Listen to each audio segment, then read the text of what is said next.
আমি তখন তাকে কিছু বলতে যাব, কিন্তু সে আমার কোনো কথাই শুনলো না, বরং হাতের ইশারায় আমাকে থামিয়ে দিল এবং চিৎকার চেঁচামেচি শুরু করে দিল। চিৎকার চেঁচামেচিতে আমার শ্বশুর শাশুড়ি দৌড়ে এলেন এই ঘরে। সানোয়ার এইভাবে ধমক দিয়ে দিয়ে কথা বলছিল যে এমন ব্যবহার আমার সাথে কেউ করেনি এর আগে। আমি তখন হিচকি দিয়ে কাঁদছিলাম, কান্না মাথায় উঠে গেছে, কোনোভাবেই আমার কান্না থামানো সম্ভব না। আমার শাশুড়ি মা দৌড়ে এলেন আমার কাছে এবং আমাকে পানি খাওয়ালেন। জাহার চাচা কোনো কথা না বলে ঠাস করে তার ছেলের গালে একটা চড় বসিয়ে দিলেন। চড় খাওয়ার সাথে সাথে সানোয়ার একদম চুপ হয়ে গেল এবং রাগে ফুঁসতে ফুঁসতে বারান্দায় চলে গেল। বারান্দায় গিয়ে সিগারেট বের করে খেতে লাগলো। অন্যদিকে আমার হিচকিই থামছে না।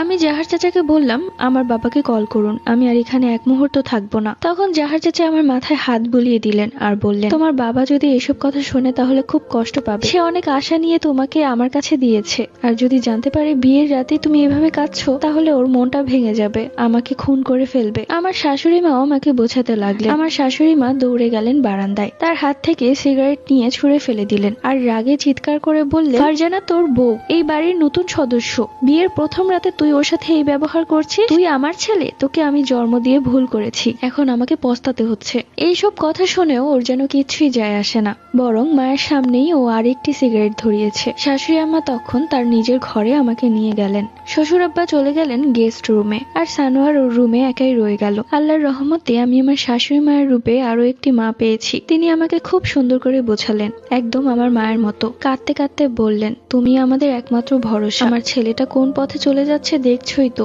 তুমিই পারবে ওকে সঠিক পথে নিয়ে আসতে। ওর সামনে কাঁদবে না, তাহলে তোমাকে আরো বেশি কাঁদাবে। ও তোমাকে একটা কথা বললে পাল্টা জবাব দেবে, একদম ভয় পাবে না। তোমার সাথে আমি আর ওর বাবা আছি। এরপর আমি আবারও রুমে চলে আসলাম। এসে দেখলাম গেট ভিড়ানো। আমি হালকা করে দরজাটা খুলে ভেতরে গিয়ে দেখলাম বিছানায় বসে আছে আর আমার দিকে রাগি চোখে তাকিয়ে আছে।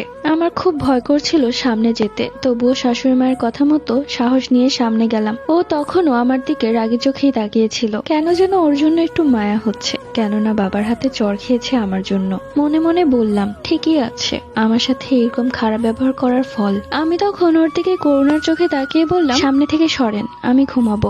এই কথা শুনে ও তো অবাক। তখনই একটা ধমক দিয়ে বলল, তোমার জন্য আমার বাবা আমাকে চড় মেরেছে, আর তুমি আবারও এসেছো আমার রুমে। আমার রুমে তোমার কোনো জায়গা নেই, বের হয়ে যাও এই রুম থেকে। এই কথা শোনা মাত্রই তখনই আমার চোখ থেকে পানি পড়ে গেল, আবারও হিচকি শুরু হয়ে গেল। জোরে জোরে হিচকি দেওয়াতে ও বেশ ভয় পেয়ে গেল এবং পানির গ্লাস খুঁজতে লাগলো। কেননা কিছুক্ষণ আগে ঝগড়ার সময় যখন আমার হিচকি উঠে গিয়েছিল, তখন ও দেখেছে ওর মা যখন আমাকে পানি খাইয়েছিল একটু পরেই আমার হিচকি অফ হয়ে গিয়েছিল। ও তখন পাগলের মতো পানি খুঁজতে লাগলো, কিন্তু কোথাও পাচ্ছিল না, আর বারবার হাতের ইশারায় চুপ করতে বলছিল, সরি বলছিল, কিন্তু কোনো কাজ হচ্ছিল না।